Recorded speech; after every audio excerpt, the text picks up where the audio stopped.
질문이 좀 쇼킹해서 또 질문도 짧아서 맨 처음 질문으로 삼았습니다. 중학교 1학년짜리예요. 질문이 이런 겁니다. 사람은 어차피 죽는데 왜 태어날까요?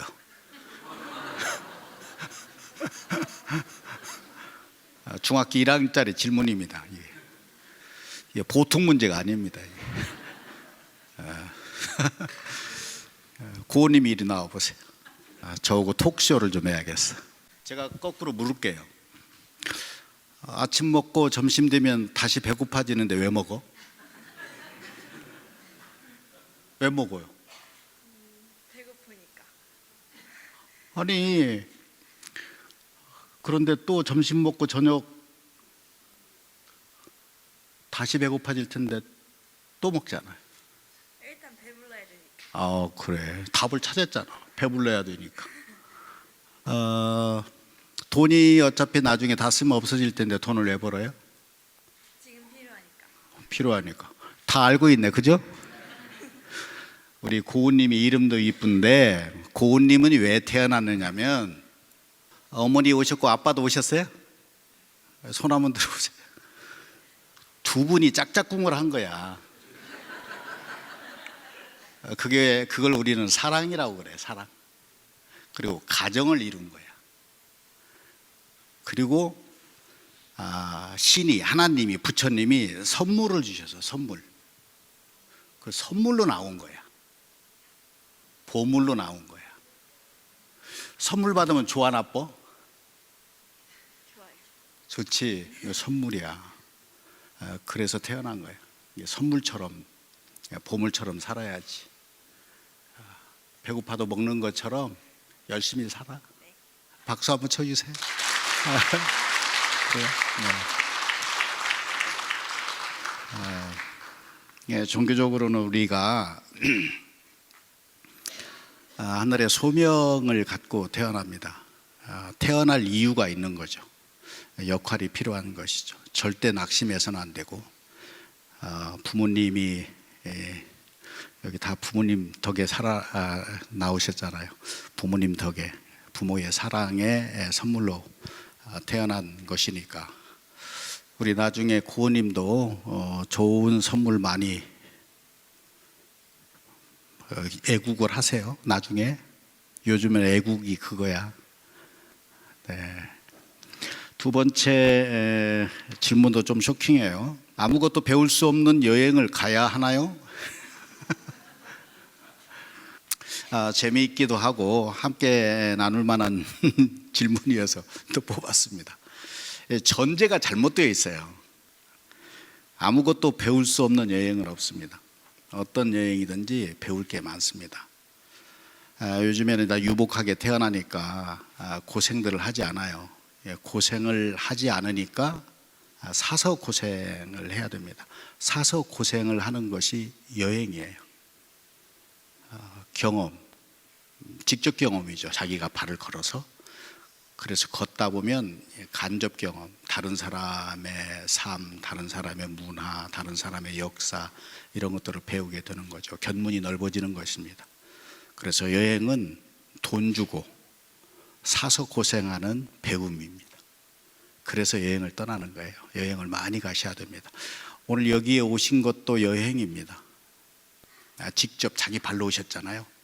이 토대 위에서 다른 사람의 삶, 다른 사람의 경험을 오늘 자기 것으로 잡아채서 언젠가는 누군가에게 더 좋은 경험을 안겨주는, 역사를 안겨주는, 그래서 여행을 떠나는 것입니다.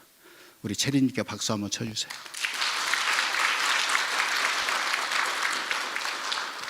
아직 결혼을 안 했습니다. 결혼한 나이이기도 하고 결혼할 나이이기도 하고 인생이 있어 결혼은 중요한 것이기 때문에 만나는 사람마다 결혼이란 무엇인지 물어보곤 합니다. 이야기를 들으면 결혼은 결코 쉽지만은 않은 것 같습니다. 앞으로의 인생에서 결혼 생활을 슬기롭게 할 수 있는 노하우를 듣고 싶습니다. 노하우 없습니다. 막 살아야 돼. 슬기로운 결혼 생활이 잘 안 됩니다. 부딪히게 되어 있어요. 그리고 긁히게 되어 있어요. 아파요. 각오하셔야 돼. 우리 이제 고은이 부모님이 오셨지만은, 자, 가까이 있으면 어떻게 되죠? 부딪혀요. 부딪히면 어떻게 돼요? 긁혀. 아파요. 결혼 생활은 상처를 각오해야 돼요. 왜? 가깝기 때문에.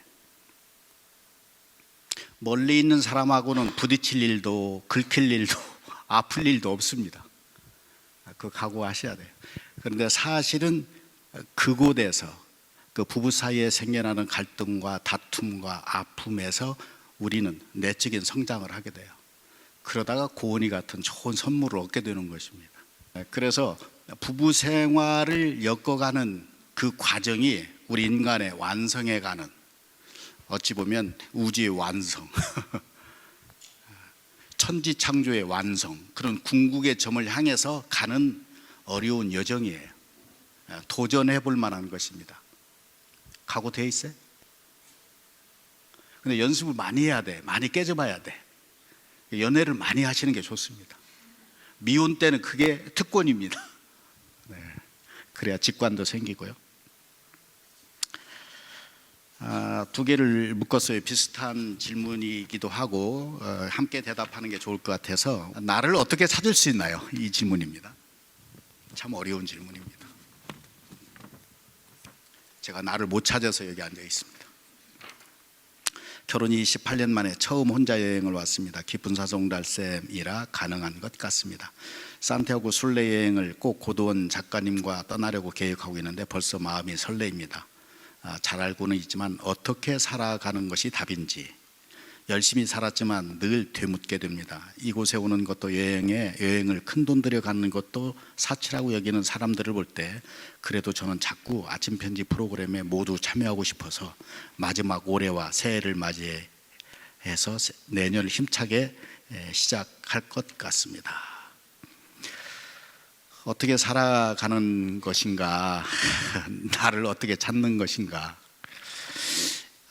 이게 이곳을 만든, 그러니까 명상센터, 치유센터를 만든 배경이기도 해요. 저에 대한 질문이고, 제가 이 답을 찾기 위해서 이 자리에 이런 자리를 만들었다고 할 수 있죠. 그래서 명상을 하게 됩니다. 명상은 우리 외형의 내 안에 있는 나의 느낌, 감정, 생각, 이것을 생산해내는 의식의 세계. 그 의식에서 생각 나오고, 생각이 행동을 낳고, 행동이 감정과 느낌을 만들어내잖아요. 그러면 그 의식 안에 또 하나의 세계가 있어요. 무의식의 세계. 빙산로로 치면 앞에 한 10분의 1만 드러난다고 하잖아요. 그 10분의 1 드러나는 것이 의식의 세계고, 그 9개, 90에 이르는 곳은 물에 잠겨있는 무의식의 세계입니다. 이 안에 내가 있는 거예요. 이것을 어떤 종교는 공이라고도 하고, 도라고도 하고, 무라고도 하고, 어떤 사람은 참나, 자 이렇게 얘기하거든요. 진아 이 얘기를 합니다. 이것을 찾기 위한 방편이 명상입니다. 그래서 수없이 반복해서 내 안에 깊이 잠겨있는 나를 찾아야 그 다음에 인생을 살아가는 내 생각, 발걸음, 느낌, 이것을 만들어낼 수 있는 거죠. 그래서 우리가 이제 종교를 가진 분들은 하늘을 향해서, 신을 향해서 간구하고 기도하고 그러잖아요. 근데 그것을 통해서도 나를 발견을 할 수 있습니다.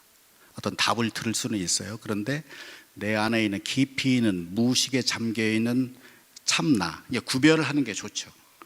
내 느낌, 감정, 이것과 내 안에 무의식에 잠겨있는 참나, 진나, 공, 무, 도, 이것과 구별해서 너 지금 성질 내고 있구나.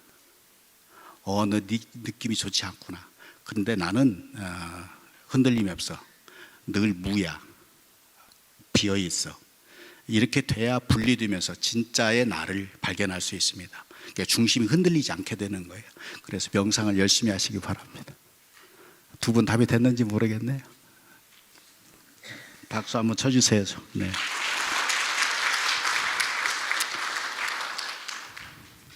확신을 갖기 위해서는 어떻게 하는 것이 좋을까요? 올해 박사과정 1년 차가 지났습니다. 재미있는 기억도 많지만 제가 분야를 바꾸다 보니 기계공학에서 인공지능으로 바뀌었네요. 그죠? 쉽지만은 않은 것도 많았습니다. 이런 공부 방식이 효과적인가, 내가 생각하는 연구 방향이 유의미한 것인가 등의 고민이 계속 머릿속에서 가질 않습니다. 연구 분야에만 국한된 것이 아닌 저의 삶에서 강한 확신을 갖고자 한다면 어떻게 하는 것이 좋을까요? 이런 질문을 주셨습니다. 박사과정 1년 차니까 이제 고생 많이 하셔야 되겠네요. 그죠? 근데 우선 전공 선택은 잘 하신 것 같아요. 인공지능. 자, 미래 사회는 우리가 인공지능 속에서 살게 됩니다. 그렇잖아요. 뭐 사물 인터넷, 뭐 이제 자동차도 다 이제 자율자동차 되고 로봇과 우리가 함께 살아야 되거든요. 미국에 있는 그 킴킴인가요? 혹시 아세요? 킴킴? 예전에 그 중앙일보에선가 한번 났는데 미국에 이제 아주 유명한 IT 회사의 한국 사람으로서 상당한 지경에 올랐어요. 그분이 인공지능 전문가예요. 그래서 미래 사회에는 이게 결합이 돼야 된다. 이게 산업이다. 첫째 인공지능, 빅데이터. 그다음에 하나를 더 했습니다. 명상. 이게 결합됐을 때 엄청난 산업이 나오게 될 것이다. 인공지능은 테크놀로지잖아요. 기술이잖아요.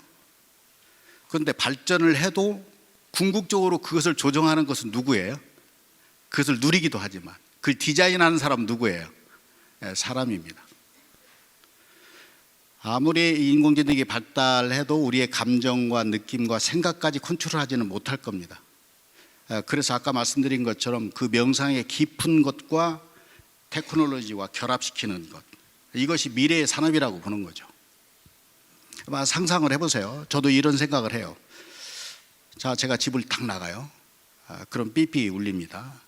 핸드폰에서 우산 놓고 가네. 비가 온다는데. 그래? 몇 시에 제가 일어났다고 쳐요. 그냥 움직이면 물 한 잔 마시고 움직여?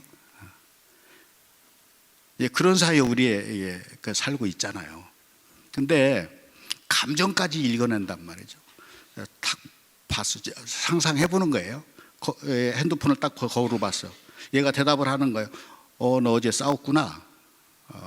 너 눈동자 보니까 핏발이 서 있네. 그러면 이렇게 해야 돼. 솔루션까지 준단 말이에요. 이것이 결합됐을 때 로봇이 하나가 내 삶의 친구처럼 답을 주는 거죠. 물론 따라야 되느냐 안 따라야 되느냐, 우산 갖고 가 해도 우산을 들고 갈 것이냐 말 것이냐 하는 것은 내 판단이지만 놓고 가는 것을 알려주는 거예요.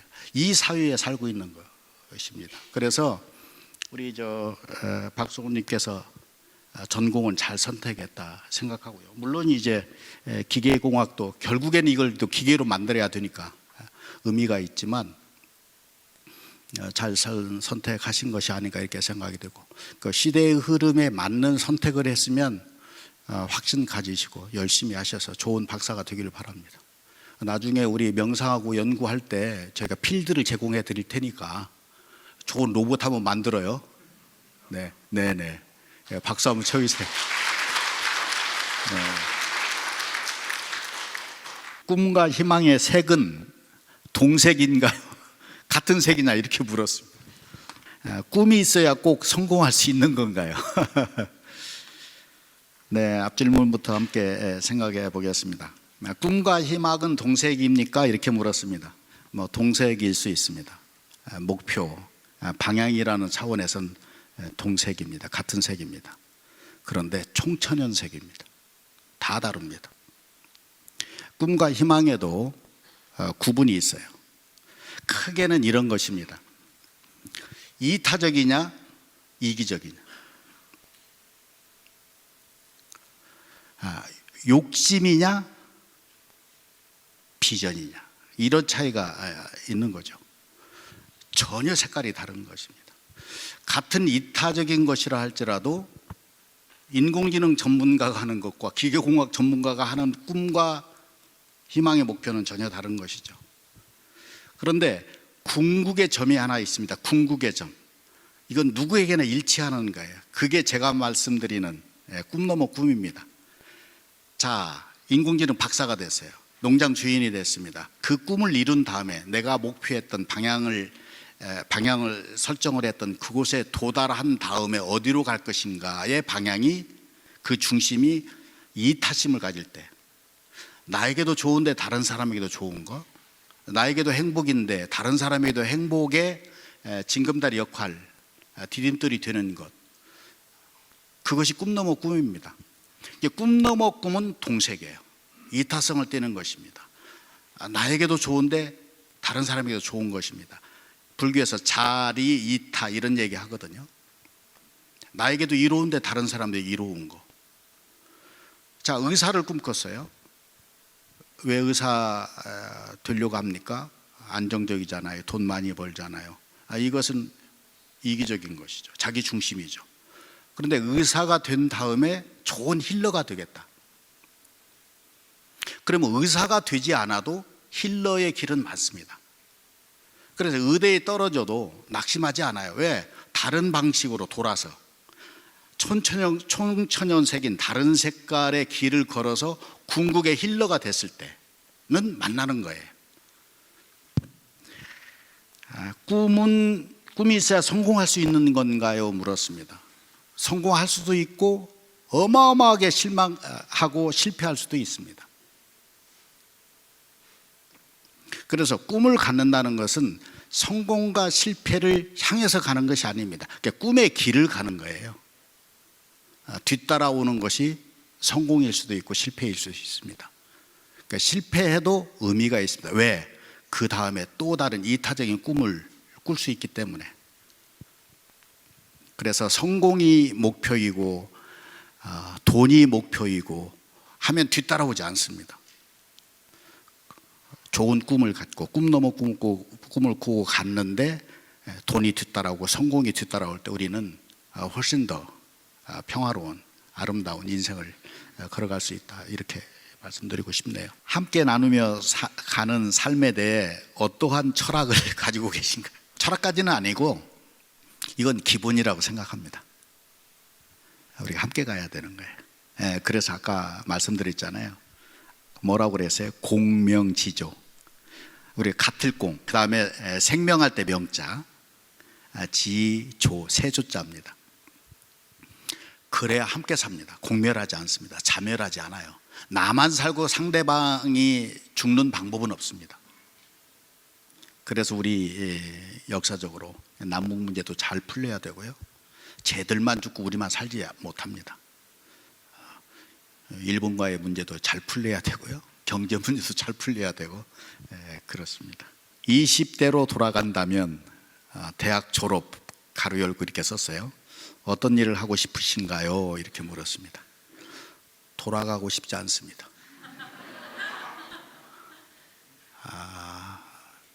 20대를 생각하면 저는 좀 옥죄어옵니다. 물론 우리 이제 나이 드신 분이 좀 계시지만, 제가 71년에 대학에 들어갔는데 72년이 유신 헌법이 선포가 됐고, 저는 글 쓰는 재주가 있어서 대학신문 기자가 되고 편집장이 됐는데, 제가 쓴 글이 문제가 돼서 긴급조치 9호로 제적당했습니다. 786명이 집단 제적을 당했습니다. 인생이 쫑났습니다. 콩밥 먹고 강제 징집당하고 거의 반병신이 돼서 제대했는데 이력서를 받아주지 않는 사유였습니다. 자, 생각해 보세요. 20대 중반 후반입니다. 이력서를 받아주지 않는 서울의 광화문 거리를 걷고 있다고 생각해 보세요. 돌아가고 싶어요? 절망입니다. 불내고 싶습니다. 끌어오릅니다. 그게 저의 20대입니다. 그런데 지금 제가 사랑하고 있습니다. 그때 그 아픔과 그때의 절망감이 없었으면 이 자리에 있지 않습니다. 그것이 오늘의 저를 만들었고 감사하게 생각해요. 그러나 돌아갈 생각은 없어요.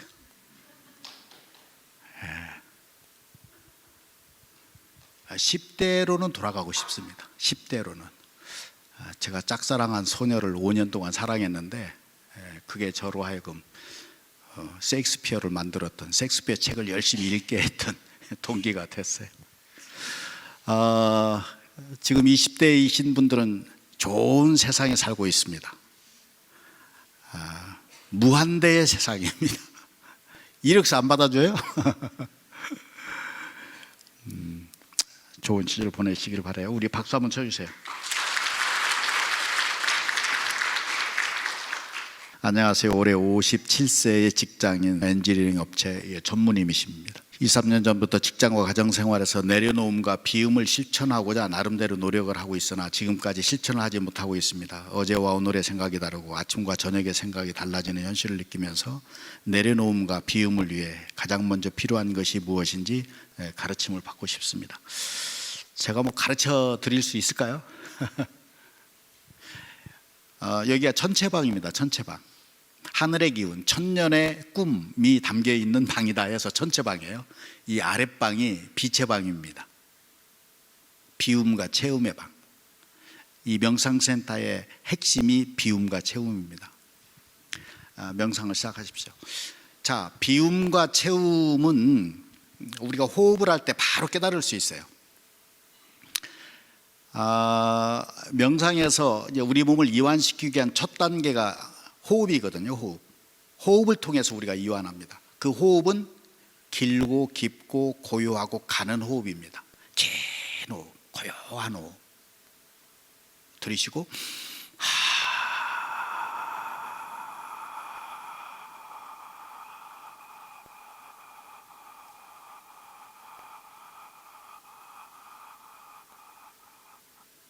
비우는 거예요. 많이 비우면 어떻게 돼요? 많이 들어갑니다. 그래서 길고 깊고 고요한 호흡, 우리 몸에 정말 저 마지막 꽈리에까지 산소가 닿게 하는 깊은 호흡은 많이 비워야 들어가는 거예요. 접근할 수 있는 거예요.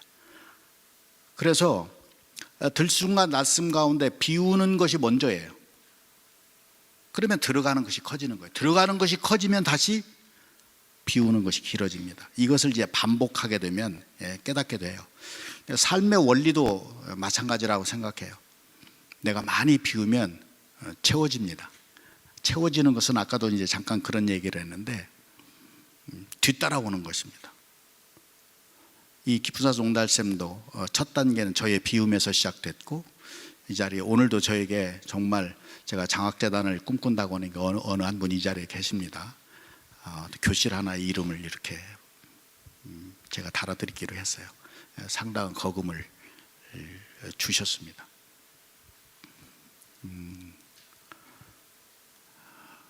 만일 제가 이 기프사스 옹달샘을 만들 때 채우는 것부터 생각하고 이 자리에 있으면 아마 오늘 여러분들은 안 오셨을 가능성이 많아요.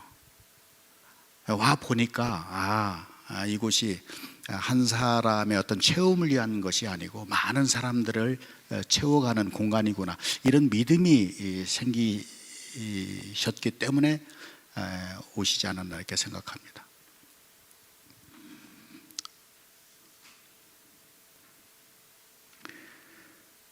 비우는 것이 내려놓는 것이고 내려놓으면 더 좋은 것으로 채워지리라 믿습니다. 명상 시작하시고 깊은 호흡 많이 하십시오. 어떤 깨달음을 주실 겁니다.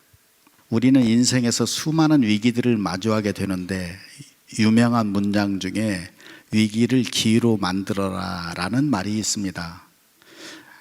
그러나 솔직히 위기를 겪으면 절망과 무기력에 빠져서 희망이라는 단어를 찾기 힘듭니다.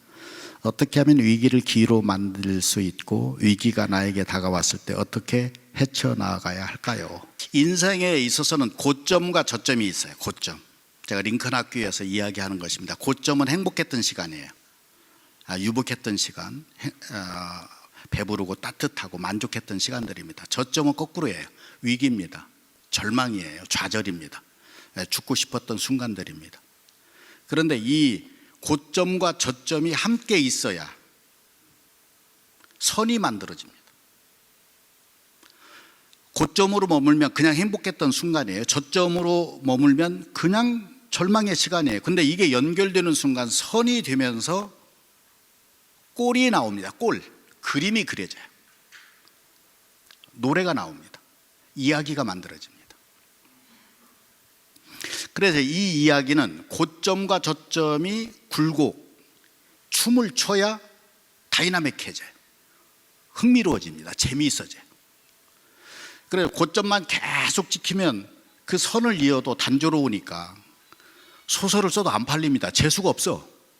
아무도 안 읽습니다. 저점은 더 재수가 없습니다. 늘 슬픔과 비탄과 짜증과 가득해. 이게 춤을 춰야 돼. 제 얘기를 말씀을 드리면 아까 20대에 그 절망의 거리를 걸었다고 그랬어요. 그때 제가 뭘 했느냐? 아무것도 할 게 없어요. 친구도 만날 수 없어요. 다 떨어져 나갔어. 인생이 쫑난 거예요. 유일하게 남은 여자 한 분이 지금의 제 아내입니다. 하나 건졌어요. 할 게 없어서 장가를 갔어요. 할 게 없어서. 전기밥솥 하나 놓고. 그리고 할 게 없으니까 책을 읽은 거예요. 책이 빨려 들어옵니다. 정독이다 뭐 이런 말 할 것이 없어요. 그냥 스며들어요. 그걸 독서 카드 만들고, 그것이 저를 작가로 만들고 기자로 만들고 대통령 연설문 쓰는 사람으로 만들고 고도원의 아침 편지를 쓰는 사람으로 만들었습니다. 20대의 절망 위기는 기회예요. 무엇에 몰입하느냐에 따라서. 그때 제가 만일 그림 그렸으면 지금 뭐하고 있을까요? 정심님? 시문님?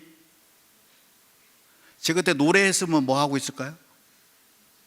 BTS보다 잘할지 몰라. 저는 그때 책을 읽었어요. 절망의 시간에, 위기에. 그래서 글쟁이가 되고 고도원의 아침 편지를 쓰고, 그러다가 어느 날 한 대 맞아서 또 위기가 와서 제 몸을 살리기 위해서 시작한 것이 명상이고, 나처럼 한 대 맞기 전에 건강할 때 잠깐 멈추는 자리 만들어야겠다, 쉬는 자리 만들어야겠다 해서 만든 것이 이곳이고, 오늘 이 아름다운 송년회 여러분들을 뵙게 된 것입니다.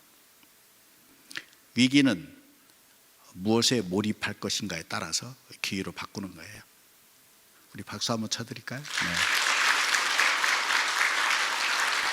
우리나라의 소득 수준이나 삶의 질이 굉장히 좋아졌음을 외국 여행 한번 해본 사람이라면 누구나 알 수 있을 것입니다. 그럼에도 불구하고 그러한 것들이 행복과 직결되지는 않는 듯합니다. 뉴스를 접하면 마음 아픈 소식들이 심심찮게 올라오는데요. 존속 사례나 선한 마음으로 도와주신 분들 역으로 이용해 힘 빠지게 하는 경우를 종종 볼 수 있습니다.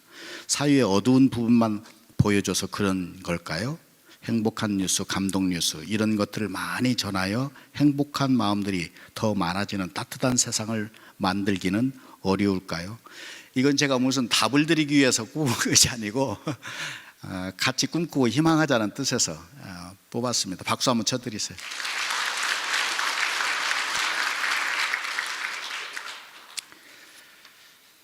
우리가 빛과 그림자 얘기를 합니다. 양면이 늘 있잖아요. 양면이 남과 북, 동서, 남자, 여자, 희망 반대가 뭐예요? 절망. 성공 반대가 뭐예요? 실패. 그래서 성공과 빛과 희망만 있는 세상은 존재하지 않습니다. 붙어 있는 거예요. 그러면 그 붙어 있는 곳에 나는 어디에 위치할 것인가 하는 것이 저와 여러분들의 숙제이기도 합니다. 늘 성공의 끝자락까지 가면 좋을 것 같아도 그 사람의 인생의 방향이 아까 말씀드린 것처럼 이타성을 띠지 않고 뭔가 이기적인 것에 줄달아 쳐온 인생이라면, 여러분 가끔 보시잖아요. 요즘에 한 방에 갑니다. 추락해요. 운 좋게 돌아가실 때까지 그냥 넘어갈 수도 있어요. 한 방에 갑니다. 그래서 저와 여러분들이 위치한 곳이 그 가운데점, 양쪽을 다 보고 가야 되는 거예요. 제가 늘 감동 뉴스만 좋아하면 이것도 진리지. 좋지 않은 뉴스가 있기 때문에 그걸 반면교사 삼아서 더 좋은 것으로 만들기 위해서 우리가 역할하는 거 아니겠습니까? 그래서 이런 자리가 있는 것이고요. 그래서 그런 사회를 만들기 위해서 이타적인 꿈을 갖고 가는 사람들이 많아지면, 세상은 다 양면이 있지만 이쪽에서는 이런 깃발 들고 이런 쪽에서는 이런 깃발이 극단으로 가지만, 이 가운데 길이 넓어질 때 우리는 훨씬 더 안정감을 갖는 성숙된 그런 사회를 만들 수 있을 것입니다. 정년이 코앞입니다. 어영부영하다가 어이쿠 하고 싶진 않은데, 인생 2막 어떻게 준비하면 좋을까요? 제3의 인생을 시작하려 합니다. 사업. 남은 인생을 살면서 우리는 얼마의 돈을 필요로 할까요? 어떤 것을 기준으로? 답 갖고 있지 않아요? 혹시? 많을수록 좋다고 생각하겠죠. 그죠? 그렇진 않아요? 네.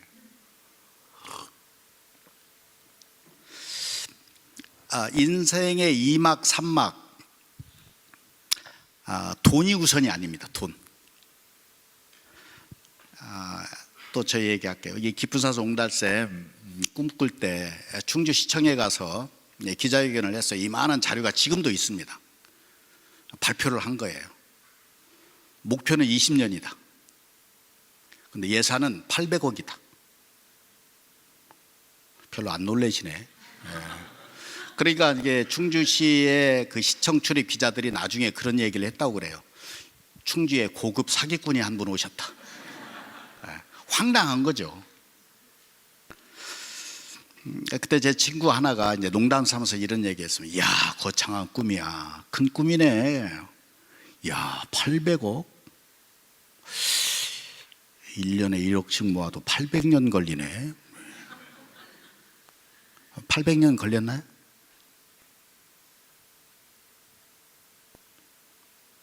800억을 모아서 시작했습니까? 아까 말씀드린 것처럼 저의 집을 도네이션해서 5억의 기금 만들어서 아침 편지 공공의 공적인 재단 만들고, 제가 이런 꿈을 꾸고 있습니다. 함께 해주실 분 찾았습니다. 꿈이 다가오기 시작한 겁니다. 그리고 10년이 흘러서 20년 목표로 했던 것이 10년 만에 완성이 됐습니다. 제가 800억을 모아서 한다고 했으면 까마득하죠. 그래서 2막 3막을 열을 때에 첫 걸음을 시작하는 거예요. 그런데 꿈을 가져야 되는 거죠. 무엇을 할 것인가. 이것이 고민의 주제입니다. 이것을 찾으시면 돈은 뒤따라오는 것이고, 돈 뒤에 사람이 있어야 되고, 그 사람은 우리 최은수님, 이나민님께서 꾸시는 꿈의 방향, 그리고 살아오신 발걸음을 보면서 함께하는 사람들이 생길 때 가능해집니다. 좋은 2막 3막 여시기를 바랍니다. 두 분을 위해서 박수 한번 쳐주세요.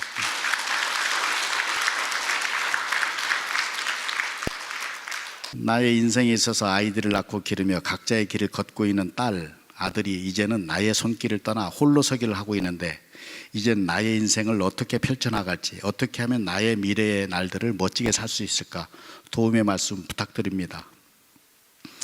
아까 말씀드렸던 2박 3막의 얘기하고 이제 교회를 같이 하는 질문 같기도 하고요. 여기에 이제 자녀들의 문제가 좀 결부되어 있네요. 저도 이제 아들, 딸들이 다 출가해서 저도 제 집사람하고 아내하고 함께 살고 있습니다. 근래에 그 우리 이제 아버지 센터에서 오신 분들 계시는데, 그때 송년회 할 때도 제가 드렸던 말씀이에요.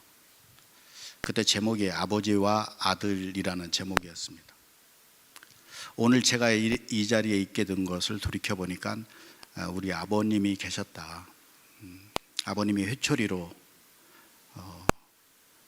아주 단단히 혼내가면서 책을 읽게 하고 독서 카드를 쓰는 법을 가르쳐주고, 그때는 반항하고, 저희 형님은 반항하다가 가출해버리고, 저도 형님 따라서 가출하다가 터닝을 했습니다. 나라도 맞아 드리자. 그것이 오늘의 저를 있게 했다, 이런 말씀을 드리고, 그리고 산티아고 순례길에서 이제 걸으면서 아들 생각을 했습니다. 저희 아버님이 그랬거든요. 아버지의 회초리가 반타작 났다. 큰아들은 잃었고 둘째 아들 너는 얻었다. 이런 말씀을 여러 번 하셨어요. 근데 제 아들이 이제 자녀 둘을 낳아서 열심히 예뻐. 우리가 이제 제가 할아버지가 됐거든요. 그 녀석들이 저를 할아버지로 만들었어. 뭐 똥을 싸도 예쁘고 빽빽 때도 예쁩니다. 근데 이 아들이 그 손녀 두 딸을 그렇게 아끼는 거예요. 품어줘요. 늘 끼고 살아. 그래서 제가 얼핏 다른 사람을 통해서 들었는데, 나는 아버지가 한 번도 품어주지 않았기 때문에 나는 내 자녀들을 열심히 품어준다, 이런 말을 했다고 그래. 가슴이 너무 아팠어요. 그리고 사실은 산티아고 순례길을 걸으면서 그 말을 생각하면서 제가 잠깐 오해를 했습니다. 내가 놓쳤구나. 그 칼날 같은 세상에 살아남기 위해서, 그 절망의 길을 견뎌내기 위해서 필사적으로 살고, 철인가도 같은 인내력을 발휘하고, 새벽 3시에 나가서 밤 12시에 돌아오고, 제가 이제 석간 신문기자 생활을 오래 했잖아요. 아이가 태어났는데 이 아이가 초등학교 돌아갈 때까지 그랬다는 거예요. 아저씨가 왔다 갔다. 내가 놓쳤구나. 지금도 비슷합니다. 옹달샘에 몰입하다 보니까 제 아내에게도 자식에게도 놓치는 부분들이 많습니다. 이걸 내가 어찌해야 할 것인가 하는 부분이 하나가 있습니다. 그리고 또 하나는 놓고 가는 것입니다. 마치 고래잡이의 선장처럼. 좀 표현이 거칠지만, 고래를 잡을 때 어떻게 하죠? 예전에 이렇게 작살이라고 하잖아요. 이제 합니다. 바로 당기나요? 바로 당기면 어떻게 돼요? 배가 뒤집힙니다. 그럼 어떻게 해야 돼요? 풀어주는 거예요. 풀어줘. 계속 힘 빠질 때까지. 그래서 가끔 당겨보는 거예요. 아직도 힘이 덜 빠져서 계속 풀어주는 것입니다. 그래서 출가한 자녀들, 이제 막 사춘기 넘기는 아이들, 그 아이가 큰 고래일수록 부모님은 많이 풀어줘야 됩니다. 그런데 줄은 잡고 계셔야 되죠. 그러다 뭐 어떤 길이 열릴 것입니다. 시간이 돼서 오늘 여기까지 마치겠습니다. 좋은 질문 주신 분들 감사드리고, 오늘 질문에 제가 답드리지 못한 분들 또 다른 기회에 드리도록 하겠습니다. 이 질문을 통해서 저도 영감을 많이 얻었고, 오늘 고도원의 아침 편지 쓸 수 있는 재료를 많이 얻었습니다. 여러분이 주신 질문에 대해서 다시 한번 감사드립니다. 함께 인사하겠습니다. 사랑합니다. 감사합니다. 네, 고맙습니다.